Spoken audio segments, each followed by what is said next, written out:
Mungkin di antara bapak dan ibu terkadang mempertanyakan kenapa as-shalah pakai waw, az-zakah pakai waw, al-haya pakai waw, dan bacaan tetap a, tidak al-hayauta, tidak as-salawta, tidak az-zakauta, tapi az-zakah. Iya, insyaallah akan kita bahas. Dan alhamdulillah selama saya kemarin di Mekah menyelesaikan satu buku berjudul Mukjizat Huruf Alkitab dan Al-Quran.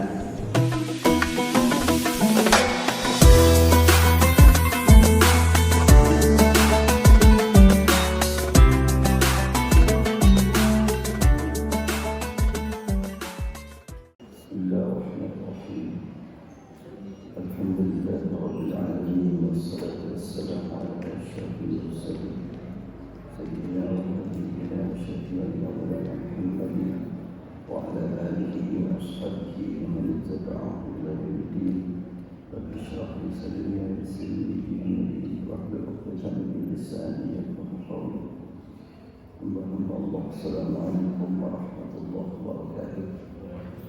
Kembali kita dipertemukan oleh Allah Subhanahu wa taala dalam suasana yang penuh harap kepada Allah untuk dapat menikmati pertemuan di akhirat.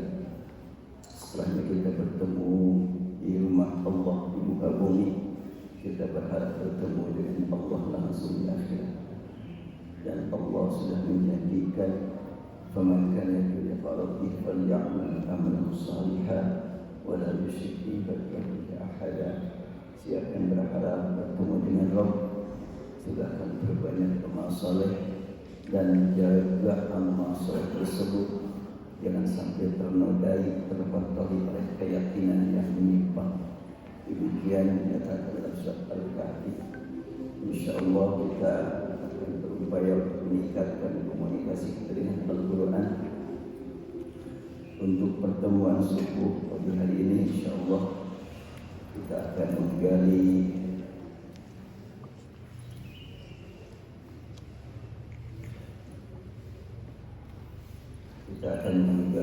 rahasia huruf waw dalam Al-Quran. Banyak sekali huruf waw yang dibaca alif, yang hakikatnya tentu hanya Allah yang Maha tahu kenapa tidak persis seperti yang bacaannya. Biasakan waw untuk tanda panjang bagi huruf yang berharokat u, alif tanda panjang bagi huruf yang berharokat a, dan ini malah terbalik.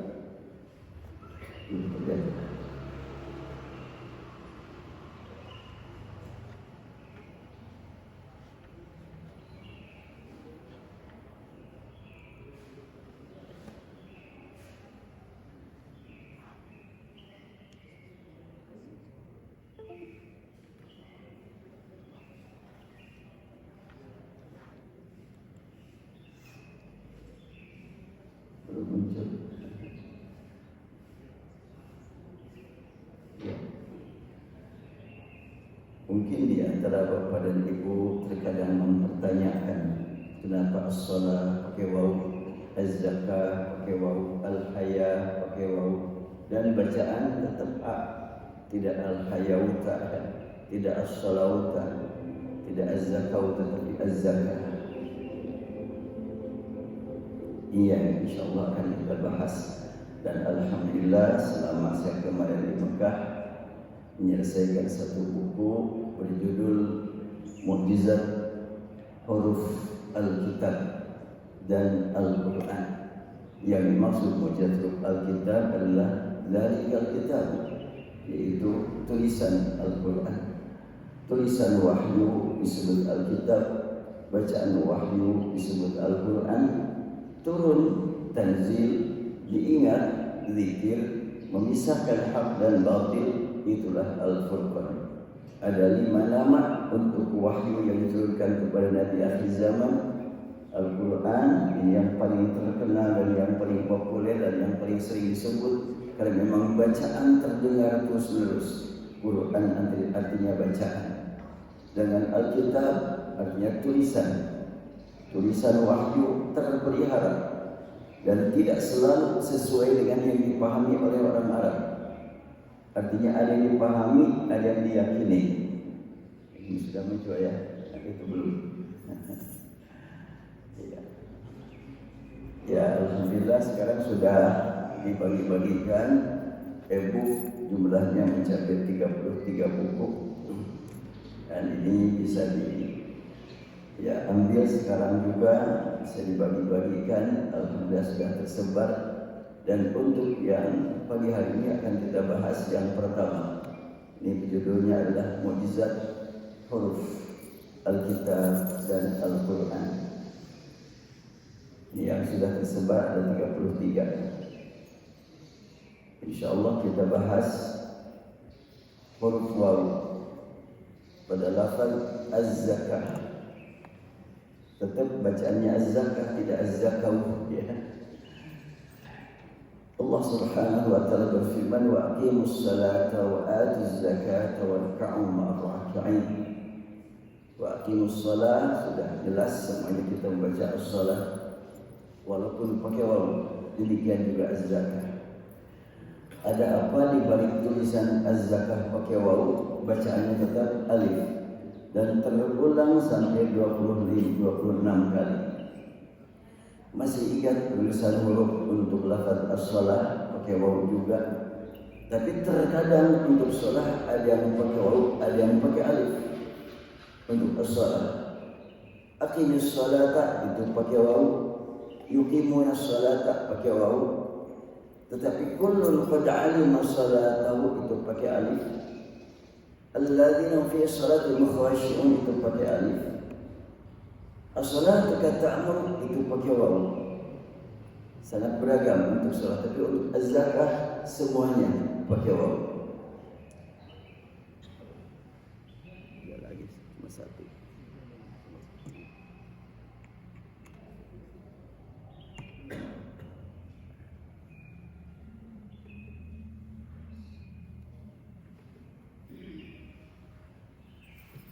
Ya, menunaikan ibadah salat ada yang terlihat, ada yang tidak terlihat, ada yang terukur, ada yang tidak terukur. Salat kita terukur pakai huruf alif. Salat Rasulullah tidak terukur karena komunikasi beliau dengan Allah Subhanahu wa taala merupakan komunikasi yang sangat lengkap, integral, universal, komunikasi qalbu, akal, nafsu, fuad, ruh. Buat kita belum nyampe ketika salatnya Rasulullah. Dan untuk zakat sesuai dengan namanya, zakat adalah suci. Suci itu tidak kelihatan. Ya, yang namanya suci tidak kelihatan. Kalau bersih kelihatan, tapi kalau suci tidak kelihatan. Nah, zakat itu kan untuk mensucikan diri. Dan tulisan zakat dalam Al-Quran semuanya pakai waw. Menunaikan kewajiban perintah zakat hanya bisa terlaksana jika didasarkan atas kejujuran. Kejujuran tidak kelihatan, tapi bekasnya perbuatan jujur baru kelihatan. Kejujuran di hadapan Allah, karena perintahnya pun dalam urutan ketiga setelah syahadat dan sholat.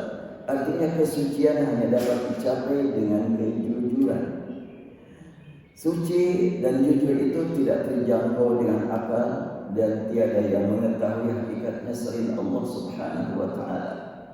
Sebab keduanya adalah bagian dari aktivitas batin yang tidak dapat dibuktikan secara empiris. Yang dimaksud dengan suci di sini adalah kesucian batin atau kesucian rohani yang tidak terjangkau dengan panca indera. Karena itu kita temukan dalam Al-Quran dan hadis, lafaz zakat tidak lepas dari makna sedekah. Lafaz zakat itu tidak lepas dari makna sedekah. Tapi dalam kitab fikih, ini sedekah, ini zakat, ini infak, ini hibah. Tetapi Al-Quran menggunakan kata sedekah untuk zakat. Sepakat ulama tafsir mengartikan innamas sadaqatu lil fuqara. Surat At-Taubah ayat 60 artinya zakat. Ya kenapa diartikan zakat? Ya maksudnya zakat. Ya kenapa kalau maksudnya zakat kok pakai nama sedekah? Tidak langsung saja innamas zakawatu lil fuqara, tapi innamas shadaqat tentu punya makna yang lebih dalam. Mari kita perhatikan beberapa nas dari Al-Quran dan hadis berikut ini berkaitan zakat dengan sedekah. Hadis Ibnu Abbas radhiyallahu anhu anna Nabi sallallahu alaihi wasallam ba'atha Mu'adzan radhiyallahu anhu ila al-Yaman faqala ud'uhum ila syahadati an la ilaha illallah fa innahum ata'u lidzalik fa'alimhum anna Allah qad iftarada 'alaihim khamsa salawatin fi kulli yawmin wa lailah فإنهم أطاعوا لذلك فعلموا أن الله افترض عليهم صدقة في أموال تؤخذ من أغنيائهم وترد إلى فقرائهم. Ibnu Abbas berkata hadis riwayat Bukhari bahwa Nabi SAW mengutus Mu'adz bin Jabal ke Yaman dan Rasul bersabda, ajak umat menuju kalimat syahadat Allah la ilaha illallah wa anni rasulullah. Bila mereka mentaati, sampaikan kepada mereka bahwa Allah telah menetapkan fardu atas mereka. Apa yang difardukan? Salat 5 waktu setiap hari, fi kulli yaumin wa lailah, malam dan siang. Fa innahum ata'u, bila mereka mentaati salat 5 waktu, fa a'limhum, kasih tahu mereka, anna Allah iftarada, bahwa Allah telah memfardukan fardu ya atas mereka. Apa yang difardukan? Sedekah. Biasanya sedekah enggak fardu, kan sunnah gitu ya. Ada zakat, ada sedekah, ada infak, ada hibah. Ini kalimatnya sedekah, hukumnya fardu. Fi amwalihim, yang mesti diterapkan dalam harta mereka. Tukhadu min aghniyaihim, diambil dari orang-orang kaya mereka.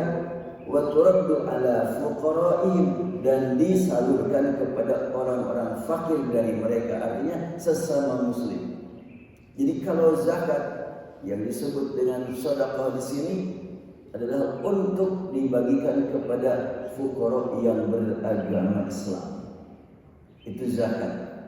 Maka tidak tepat kalau pengelolaan zakat untuk MBG-nya. MBG kan macam-macam.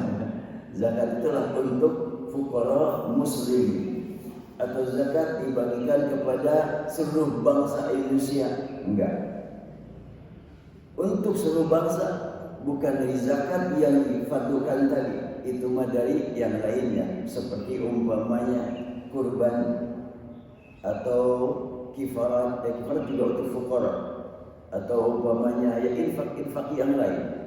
Tapi kalau zakat yang difardukan itu hanya untuk fuqara muslimin. Yang mesti kita ambil pelajaran dari hadis ini adalah sedekah ternyata fardu. Yang biasanya itu mah sedekah bela, enggak fardu. Tapi Rasul terkadang menggunakan kata fardu untuk sedekah. Dalam hadis ini sedekah ditetapkan sebagai amal ibadah yang wajib ditunaikan. Rasulullah SAW menggunakan lafaz iftarada, yaitu menetapkan sedekah sebagai amal yang fardu atas dasar niat ikhlas yang diawali dengan 2 kalimat syahadat. Syahadat dulu, kemudian zakat, salat, dan kemudian sedekah. Ketetapan tersebut menyusul ketetapan fardunya salat 5 waktu. Bukankah yang wajib itu adalah zakat?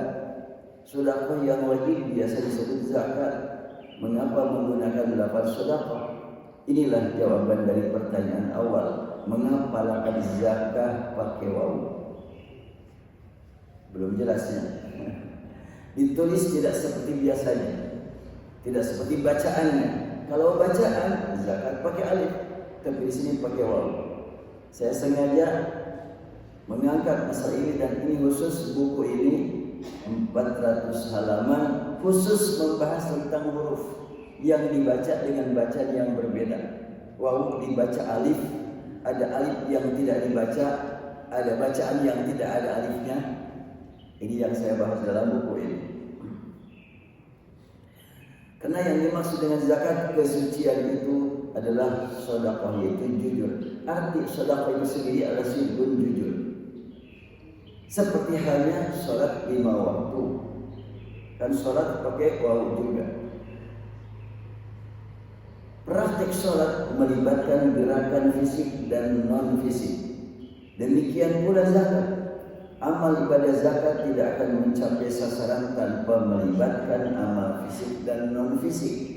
Fisiknya harta disalurkan pada yang memang berhak, tetapi tidak akan punya arti zakat kalau niatnya tidak lurus.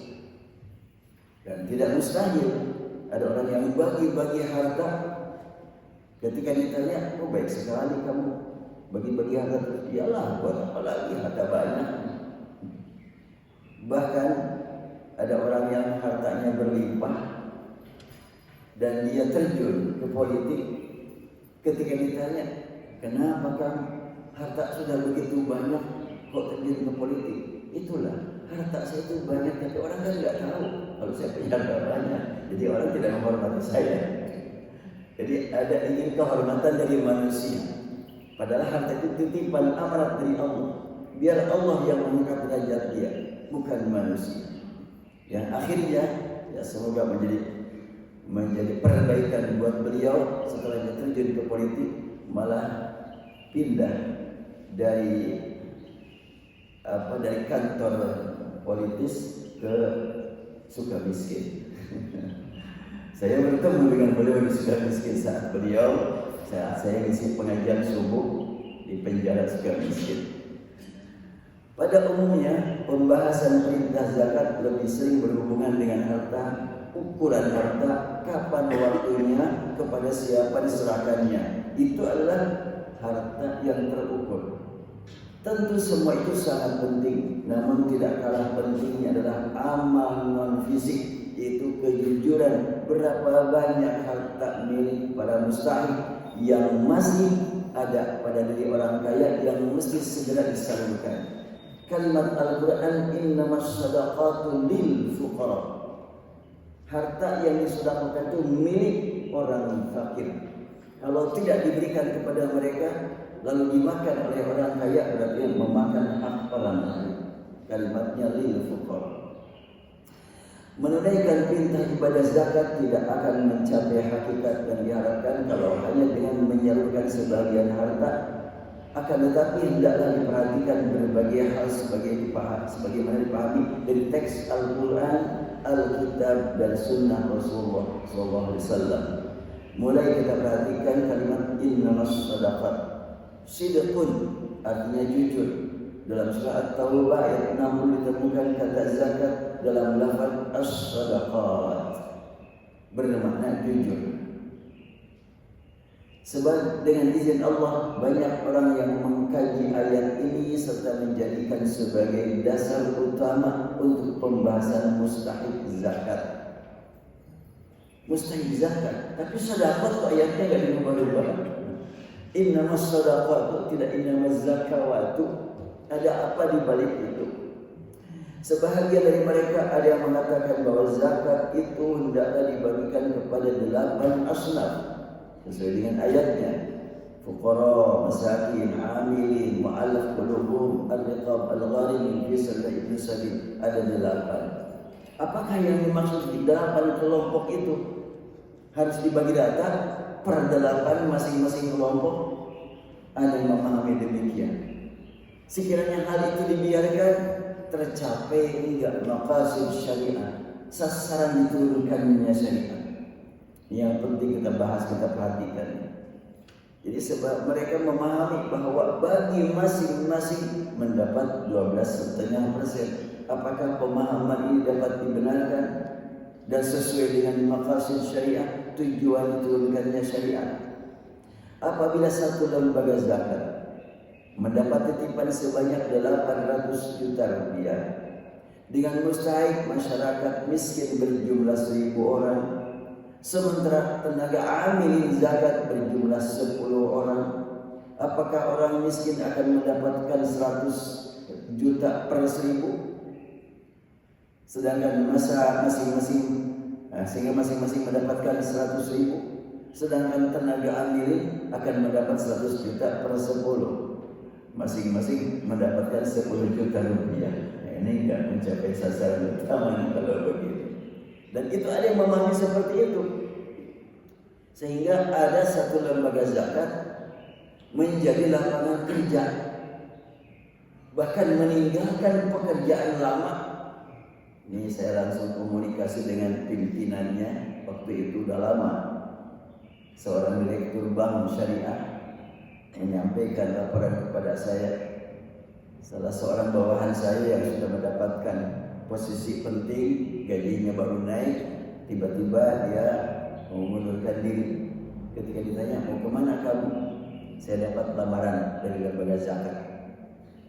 Gajinya berapa? Menggiurkan, lebih besar dibanding gaji di bank. Saya langsung kaget, ya kok lembaga zakat jadi lapangan kerja untuk cari duit?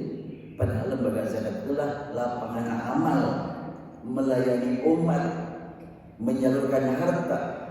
Orang yang mendapatkan amanat harta itu disalurkan kepada para mustahik, biar harta dari Allah bermanfaat buat semua pihak. Maka lembaga zakat berkewajiban menyalurkannya, bukan untuk mencari makan di situ. Tapi kan mereka juga perlu makan. Nah, ada hak bagi mereka, tentu sesuai dengan kepatutan. Ya, istilah hukum kan ada sesuai kepatutannya. Nah, saya lanjutkan. Jika pemahaman ini dibiarkan, sungguh distribusi zakat seperti ini tidak dapat diharapkan menjadi solusi. Bahkan sebaliknya, jika orang-orang miskin mengetahui, maka kecemburuan sosial muncul karena mereka merasa terzalimi. Ya.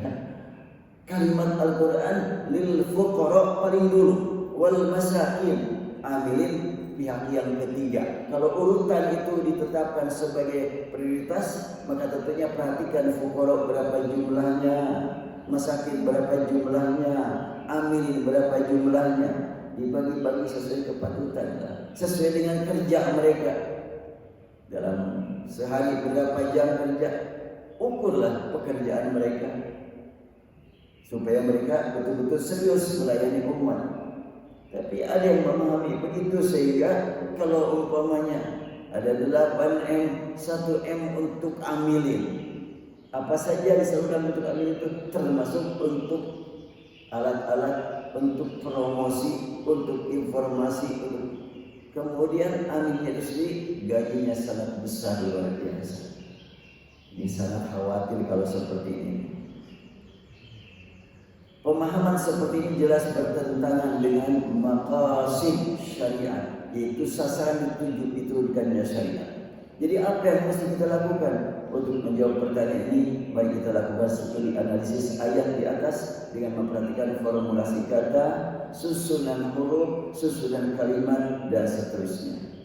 Semua ulama sepakat menyatakan bahwa ayat ini menjelaskan tentang pembagian zakat. Apabila yang dimaksud dengan lafaz as-sadaqat adalah zakat, apakah ada makna lain di balik penggunaan lafaz tersebut? Kenapa menggunakan sedekah? Lafaz as-sadaqat tulisannya tanpa alif, dibaca panjang, yang diartikan sesungguhnya zakat itu hanyalah. Kata innama itu pembatasan makna, biasa diartikan hanyalah. Lafaz innama mengingatkan pentingnya membatasi penerima harta zakat hanya pada orang yang disebutkan dalam ayat tersebut, yaitu 8 kelompok. Karena ayat ini tidak menyebut zakat, melainkan menyebut sedekah, maka penggunaan lafaz ini mengandung makna yang sangat mendalam. Lafaz sedekah yang diambil dari akar kata sidqun, jujur, mengingatkan pentingnya menyiapkan zakat dengan memperhatikan kejujuran dari semua pihak. Saya katakan semua pihak. Orang yang ingin menyalurkan harta, jujur, berapa hartamu dan berapa harta orang miskin, orang fuqara dari kumpulan harta yang ada tanganmu. Itulah jujur dari pemilik atau pemegang amanat harta. Dititipkan kepada lembaga, jujur, wahai pemegang amanat di lembaga. Disalurkan kepada fuqara masakin, jujur, wahai orang yang mengaku fuqara, betulkah kamu fuqara? Betulkah kamu masakin? Di kita makan ada miskin profesional sebenarnya. Ya, saya hari Ahad yang lalu kedatangan satu keluarga, pasangan suami istri bersama anaknya 5. Dia membawa beberapa alat yang sangat berharga. Ada drone, ada laptop, ada. Kata dia, saya ingin mewakafkan semuanya ini ke Maqdis. Oh bagus. Tetapi kok kenapa panjang sekali ceritanya? Kalau wakafkan udah serahkan selesai pergi. Ini mah enggak. Datang sebelum zuhur sampai bermalam sampai subuh, berbagai macam dikemukakan. Ujung-ujungnya karena yang akan diwakafkan cuma ini, tapi juga ada mobil, ada ini. Maka kami mohon diberi pinjaman uang untuk mengantarkan mobil ke sini. Untuk mengantarkan ini. Akhirnya dia kata keluarga saya, udah gak usah dipaksain, kalau mau wakaf sesuai kemampuan saja. Istri saya kan nanya, berapa mau pinjamnya? 15 juta. Ini penipu.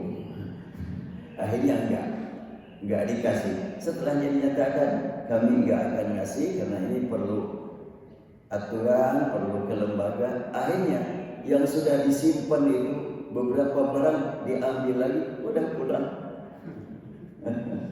Aneh juga ini.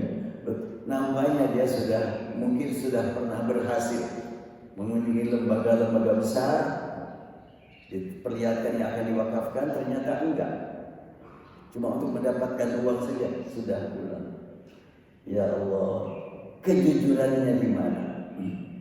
Jujur dari pihak pemegang amanat harta atau muzakki.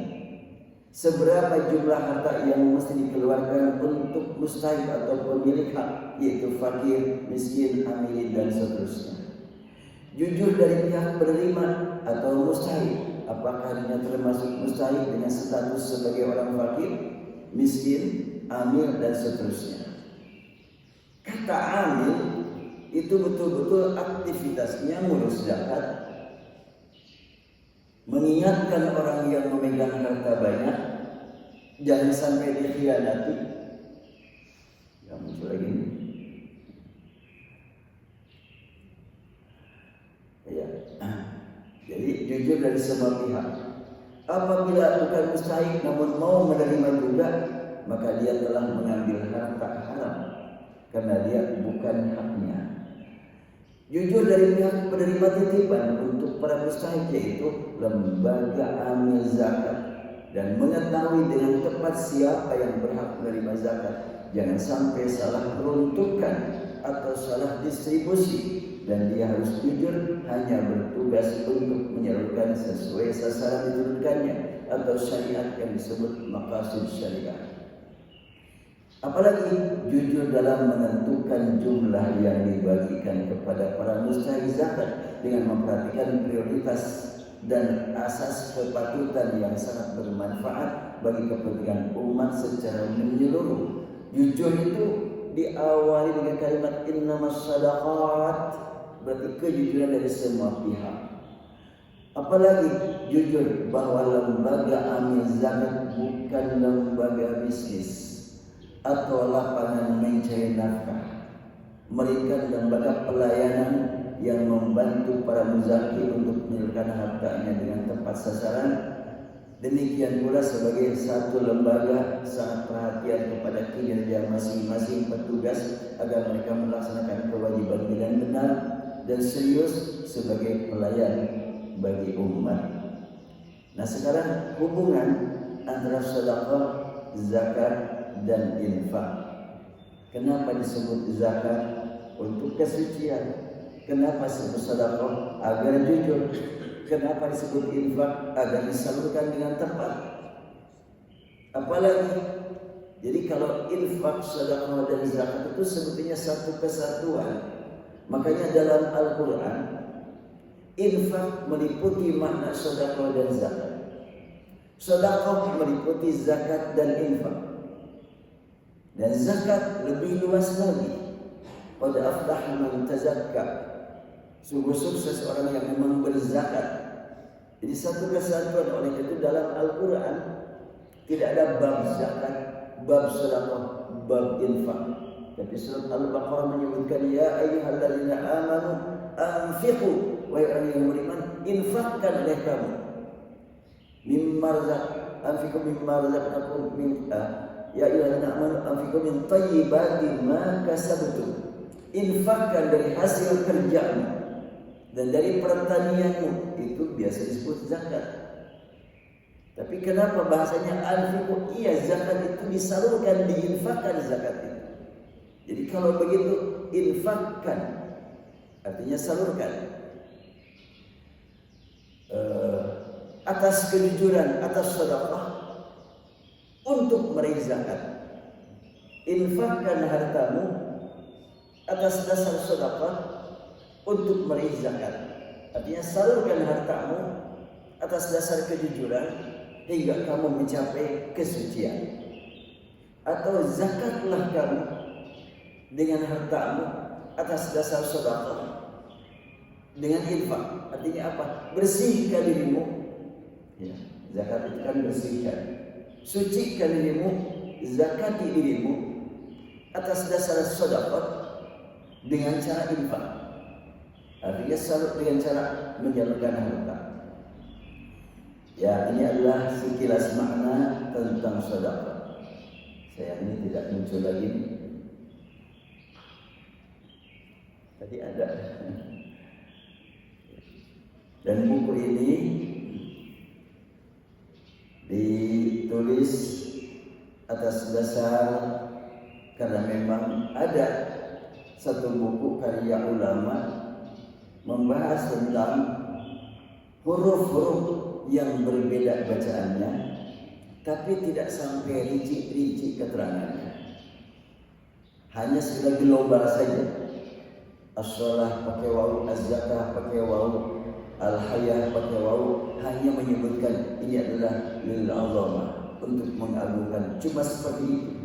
Maka saya berupaya untuk menjelaskan kenapa as-shalah pakai wawu. Karena salat kita itu tidak hanya yang terukur dengan rukun, syarat dan wajib, tapi salat kita juga harus mencapai yang tidak terukur, yaitu komunikasi qalbu dengan Allah Subhanahu wa taala. Zakat jelas komunikasi qalbu dengan Allah yang tidak terlihat. Makanya bacaannya A tapi kok tulisannya waw. Jadi semua itu punya makna itu. Bahkan di dalam Al-Qur'an banyak huruf yang dibaca tanpa tulisan dan banyak huruf yang ditulis tanpa bacaan. Bahkan ada ya yang dibaca tanpa tulisan, ada ya yang ditulis tanpa bacaan. Nah, ini sangat luar biasa. Insya Allah nanti kalau sudah bisa nampil bagus lagi saya sampaikan nanti. Umpamanya sekilas saja, kalimat an-nabiyyin panjang ini, mestinya 2 ya, tapi cuma 1 huruf ya-nya. Semuanya kalimat an-nabiyyin, ya-nya cuma 1. Kemudian ada bi'aidihim, afaim mata, itu ada huruf ya, tapi tidak dibaca ya. Ada apa di balik itu? Itu semuanya adalah mukjizat Al-Quran, mukjizat Alkitab. Tulisannya mukjizat, bacaannya mukjizat. Mengingatkan kita pentingnya meningkatkan rasa syukur kepada Allah. Karena kita diberi nikmat beriman kepada yang benar-benar dapat dibuktikan kebenarannya. Kalau kita yang lain bagaimana? Ini saya kasih judul buku ini, Mukjizat Huruf Alkitab dan Al-Quran. Apa maksudnya mukjizat huruf Alkitab? Apakah buku ini membahas tentang Injil, Taurat, Zabur? Enggak. Terus apa yang maksudnya Alkitab? Dzalikal kitabu la raiba fihi. Yang dimaksud dengan Alkitab, kitab Al-Quran. Tapi kan yang namanya Alkitab itu tuh Bible, Taurat, Injil, betulkah masih statusnya Alkitab sampai saat ini? Atau cuma terjemahan berkali-kali terjemahkan? Dari bahasa asli terjemahkan ke Inggris, dari Inggris ke Indonesia, dari Indonesia. Wah, tapi Al-Quran sampai saat ini masih tetap asli. tulisan hurufnya masih tetap asli bacaannya. Makanya tidak ada yang dapat dibuktikan Alkitab kekitabannya selain kitab Al-Quran. Oleh karena itu yang saya kasih judul Mukjizat Huruf Alkitab, maksudnya Dzalikal Kitabu la raiba fiih. Ini sangat berkaitan tentunya dengan Ahlul Kitab. Jadi siapa Ahlul Kitab saat ini? Dalam buku ini saya memahami Ahlul Kitab saat ini tidak ada kecuali Ahlul Quran. Kok bisa seperti itu? Memang ada enggak? Kitab Taurat, kitab Injil sekarang saya belum pernah lihat. Yang ada cuma terjemahan. Kalau Al-Quran terjemahan banyak, tapi tetap tidak disebut Al-Quran. Terjemah tetap terjemah. Tapi kalau yang lain, ini Alkitab, Al-Ahdul Jadid wal Ahdul Qadim. Inilah perjanjian lama, perjanjian baru. Mana tulisan aslinya? Kita tidak tahu. Oleh karena itu maka yang dimaksud dengan Mukjizat Huruf Alkitab adalah Kitabul Quran. Terus ini sangat berkaitan juga dengan masalah hukum nanti. Pernah ada yang membahas, dan ini sudah ramai di kampus juga, terkait dengan bolehkah Muslim Masjid Fathul Ummah menikahi wanita Kristen. Kan mereka Ahlul Kitab dan sering dibahas itu.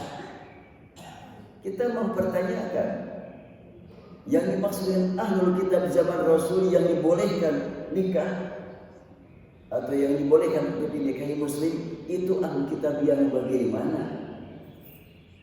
Sama-sama mengaku sebagai pemegang kitab, tapi isinya masih diperhatikan enggak? Cuma namanya saja pengakuan kitab, tapi isinya sudah jauh berbeda. Dan yang samanya dengan Al-Quran justru tidak dipakai. Maka dalam buku ini saya bahas tentang hukum seorang Muslim laki-laki menikah orang Yahudi atau orang Kristen. Apakah termasuk yang dibolehkan dalam Al-Quran yang disebut dengan menikahi Ahlul Kitab? Hubungkan ayat tersebut dengan surat Al-Baqarah yang berbunyi La tankihul musyrikat hatta yu'min wa la amatun mu'minatun khairum min musyrikatin walau a'jabatkum wa la tankihul musyrikina hatta yu'minu wa la 'abdun mu'minun khairum min musyrikin walau a'jabakum. Kamu hai para bapak atau para pemuda yang mau menikah, janganlah kalian menikahi wanita yang menyekutukan Allah. Ini larangan tegas ini. Orang Kristen sekarang menyekutukan Allah atau enggak? Meyakini ada Tuhan selain Allah enggak? Kalau meyakini berarti dilarang menikahi mereka. Memang zaman Rasul ada orang Nasrani Yahudi yang bertauhid, ada, dan saya masukkan dalam buku ini. Di situ ada sekian puluh wanita dari Najran. Pas mendengar Al-Quran mereka penasaran, ingin membaca, ingin mempelajari.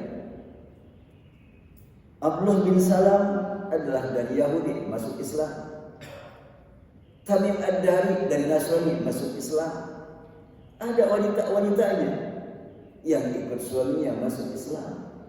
Memang dulunya tidak Islam, tidak disebut beragama Islam. Hakikatnya Islam dari dulu juga. Karena semua juga bertauhid la ilaha illallah Muhammad Rasulullah. Cuma Islam sebagai nama agama populernya belakangan. Dulu-dulunya Islam sebagai akidah. Nabi Ibrahim wa ana awwalul muslimin. Nabi Isa qala al-hawariyun nahnu asrullah fashhad bi anna muslimun. Orang-orang yang di sekitar Nabi Isa berkata, kami adalah hawari, mendukung engkau wahai Isa, dan saksikan kami adalah muslimun. Hanya populer nama Islam, nama Muslim belakangan. Dari dulu juga para nabi semuanya adalah membawa ajaran Islam. Jadi pada zaman Rasulullah SAW masih hidup dan menerima Al-Quran, dan dinyatakan boleh umat Nabi Muhammad menikahi umat terdahulu, yaitu yang tidak menyekutukan Allah. Kalau yang menyekutukan Allah dilarang oleh ayat yang lain, la tankihul musyrikati hatta yu'min. Berarti kalau begitu ahlul kitab yang dimaksud siapa? Ahlul kitab ada yang musyrik, ada yang tidak musyrik. Ada yang kufur begitu ya, ada yang tidak kufur. Tapi kalau musyrikin tidak disebut ahlul kitab. Lam yakunil ladzina kafaru min ahlil kitab wal musyrikin munfakkina hatta ta'tiyahumul bayyinah. Kalimat kafaru ada dari ahlul kitab, tapi musyrikin terpisah. Sebagaimana saat ini juga orang yang dalam KTP yang muslim ada yang kufur, ada yang tidak. Jadi bisa dikatakan saat ini di antara para pembaca Al-Quran ada yang kufur, ada yang syukur. Tapi kalau musyrikin tidak disebut ahlul Quran, sebagaimana tidak disebut ahlul kitab, tidak juga disebut ahlul Quran. Jadi kalau begitu ahlul kitab dari waktu ke waktu mereka adalah tetap terbagi dua. Ada yang taat, ada yang tidak taat.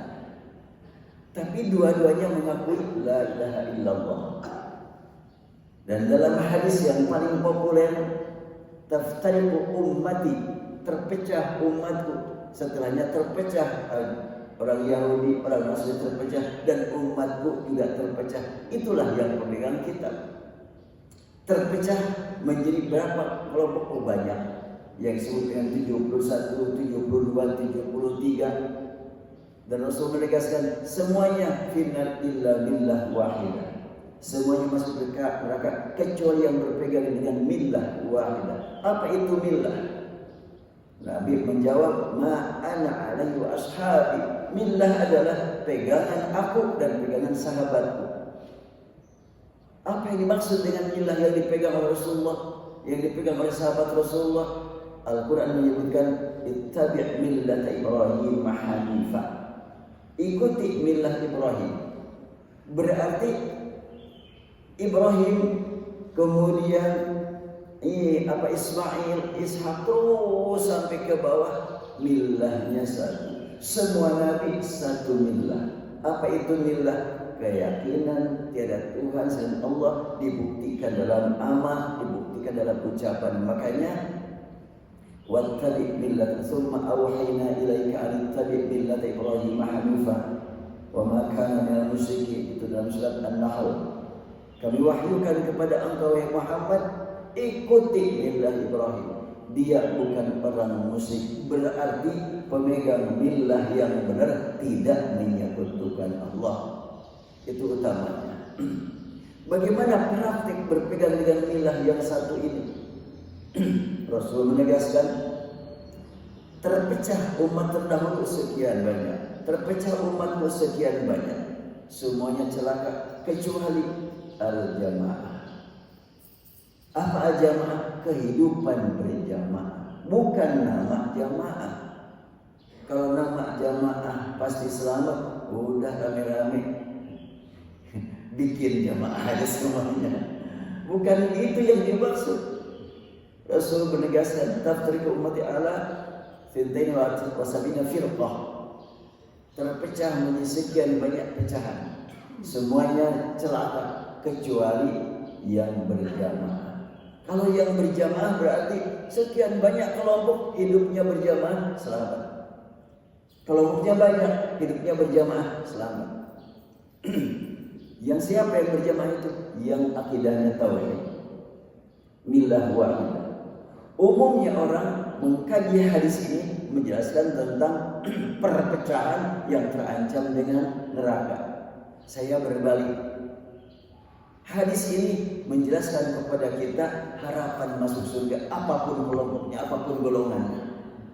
Yang penting berpegang dengan ketauhidan dan hidupnya berjamaah. Ketika di Bandung mungkin ada 100 lebih nama kelompok dan semuanya la ilaha illallah, dan satu sama lain antara kelompok yang berbeda saling mendoakan, berarti mereka millah wahidah dan hidup berjamaah.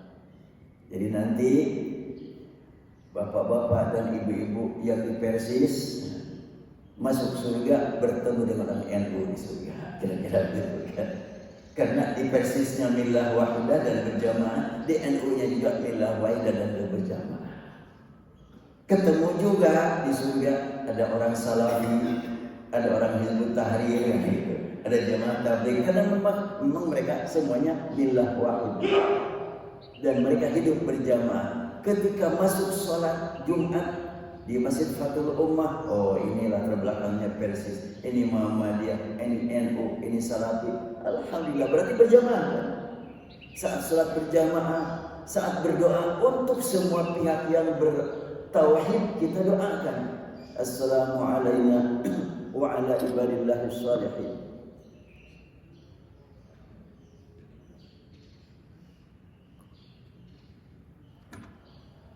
Jadi kita sekarang diputar pemahaman hadis ini, bukan ancaman dengan banyak firqah, bukan ancaman dengan banyak golongan, tapi harapan. Mau banyak mau sedikit golongannya, Anda di golongan apa, dia di golongan mana, tapi selama memang bertauhid dan dia saling mendoakan satu sama lain, harapan untuk masuk surga insyaallah. Ada hadis lain menyebutkan, hadis riwayat Bukhari, Rasul bersabda, nanti di akhirat orang akan dikeluarkan dari neraka. Siapa dia? Yang mengatakan la ilaha illallah dan pernah beramal baik berlandaskan kalimat la ilaha illallah. Walaupun amal baik dia, kalau ditimbang-timbang sama ukurannya dengan satu biji padi, timbangannya segitu, tapi dia beramal karena Allah, akan dikeluarkan dari neraka. Bagaimana kalau lebih ringan lagi dari itu? Iya, seberat umpamanya biji gandum juga akan dikeluarkan dari neraka. Bagaimana kalau lebih sedikit lagi? Seberat biji sawi. Itu hadisnya sampai 3 contoh. Artinya siapapun yang pernah beramal soleh atas dasar niat semata-mata karena Allah, walaupun masuk neraka akan dikeluarkan pada waktunya masuk surga. Ya deh, kalau begitu mah gak apa-apa masuk neraka dulu, jangan dianggap enteng. Masuk neraka jangan dianggap enteng. Seringan-ringannya orang yang terkena siksaan neraka adalah orang yang menginjak bara api. Karena ada bara api di bawah kakinya, otaknya mendidih. Oh, ngeri sekali, berat itu. Jadi tidak dianggap enteng urusan panasnya di neraka. Kita aja sekarang pakai korek api aja sudah tidak sanggup. Bagaimana kalau pakai api neraka? Oh, ngeri sekali. Ya, waktunya sudah cukup ya. Insyaallah dari kesempatan kita lanjutkan lagi, dan mudah-mudahan Allah berikan kepada kita usia yang berkah.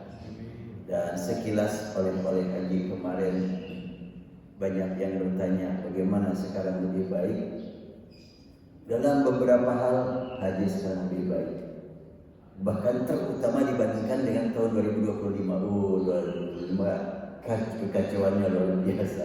Saya membawa jamaah 160 orang di 9 hotel itu tahun 2025. Kemarin karena sudah ada perubahan sistem kan,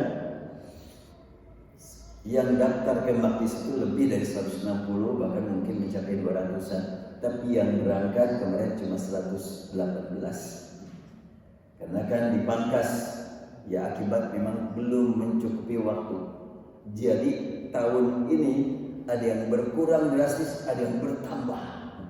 Bekasi bertambah, Jawa Timur, Jawa Tengah, Sulawesi bertambah, Jawa Barat berkurang. Bahkan Banjar cuma 10 orang.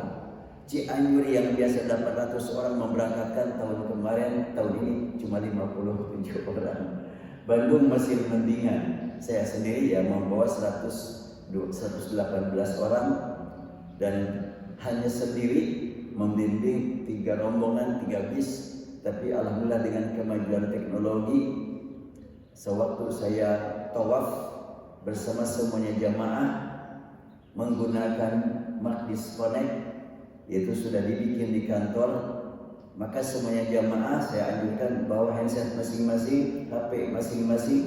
Ketika sekian jamaah bersama-sama tawaf, alhamdulillah dari awal sampai akhir mereka mengikuti doa saya. Saya tidak teriak-teriak, cukup bicara pakai handphone aja. Semua jemaah mendengarkan handphone masing-masing. Ya alhamdulillah sampai selesai dan saya berdoa di Mekah, di sini di kantor mengikuti dari awal sampai akhir. Ketika saya ragu, saya tanyakan di sini ada petugas di kantor. Gimana suara saya masih ada? Ada Ustaz, kedengaran jelas ke Bandung. Apalagi jamaah di sana. Ya alhamdulillah kemajuan teknologi dan ini tidak digunakan oleh orang luar, umat Islam yang paling maju menggunakan teknologi, alhamdulillah. Demikian juga waktu tawaf ifadah, waktu tawaf wada. Jadi saya kontak di kantor, sekarang saya sebentar lagi akan mulai tawaf, silakan dipasang di setel dari sini. Pas coba, udah bagus, saya mulai, alhamdulillah. Sehingga walaupun saya sendirian membimbing 3 rombongan, diberi oleh Allah kelancaran. Di samping lancar komunikasi dengan jamaah dan juga kemarin alhamdulillah 3 rombongan dalam satu hotel, sehingga kita punya mushola sendiri. Setiap waktu saya isi pengajian setiap hari. Rasanya ini mah satu kloter makis rasanya gitu. Karena memang ya diisi oleh saya terus-terusan dan juga rombongan-rombongan yang lain juga ikut kepada kita. Ya, kenikmatan yang tidak dapat diukur dengan ukuran fisik. Dan sampai saya pulang, alhamdulillah diberi nikmat sehat, sehingga saya pulang hari Sabtu dan hari Ahadnya saya mengisi di Masjid Istiqomah, di masjid ya padat waktu hari Ahad. Alhamdulillah. Itu saja sebagai oleh-oleh haji ini. Wallahu a'lam, tahun depan ini saya rencana akan berangkat lagi tahun depan bersama istri. Cuma istri saya nanya, untuk peraturan ke depan siapapun yang jadi pembimbing harus ikut barak selama 1 bulan. Aduh. Dan itu biasanya diperbudak aja kita itu. Terus baris berbaris, latihan gitu. Sempat katanya ada pembimbing ibadah dari Depok nanya kepada Kemenhaj, termasuk kiai-kiai para ulama besar harus ikut-ikutan seperti itu? Iyalah katanya. Akhirnya kok sampai segitunya, saya langsung berespon dengan canda. Ya kapan lagi itu para pemuda Kemenhaj mau ngerjain para kiai? Mumpung masih jadi pejabat, kerjain itu para kiai. Paling itu candanya begitu lah. Jadi saya kalau pokoknya nanti daftar lagi untuk membimbing, saya harus siap dikerjain sama mereka, para pemuda, baris berbaris, kemudian latihan. Ya udah gak apa-apa lah, demi melayani umat, melayani jamaah hari pertama Allah. Kalau memang itu harus, dan saya tidak tahu sasarannya apa, enggak tahu. Wallahu a'lam. Baik, hamba-hamba Allah, kita akhiri dengan sama-sama mengharap kepada Allah Subhanahu wa taala dengan penuh harap semoga Allah curahkan ampunan rahmat dan ridha bagi kita semuanya, bagi orang tua kita, guru-guru kita dan semua orang yang beriman kepada Al-Qur'an, kepada sunnah Nabi. Allahumma shalli wa sallim ala sayyidina wa habibina wa syafiina wa lana Muhammad wa sallallahu radhiyallahu tabaraka wa ta'ala an sahabati Rasulullah ajma'in. Ya Rabbana lakal hamdu kama yanbaghi li jalali wajhika wa 'azimi sultanik. Allahumma sallimna wal muslimin, Allahumma afina wal muslimin, Allahumma a'izzal Islam wal muslimin, Allahumma adhil syirka wal musyrikin, Allahumma ahlikil kafarata wal zalimin birahmatika ya arhamar rahimin, walhamdulillahi rabbil alamin. Assalamualaikum warahmatullahi wabarakatuh.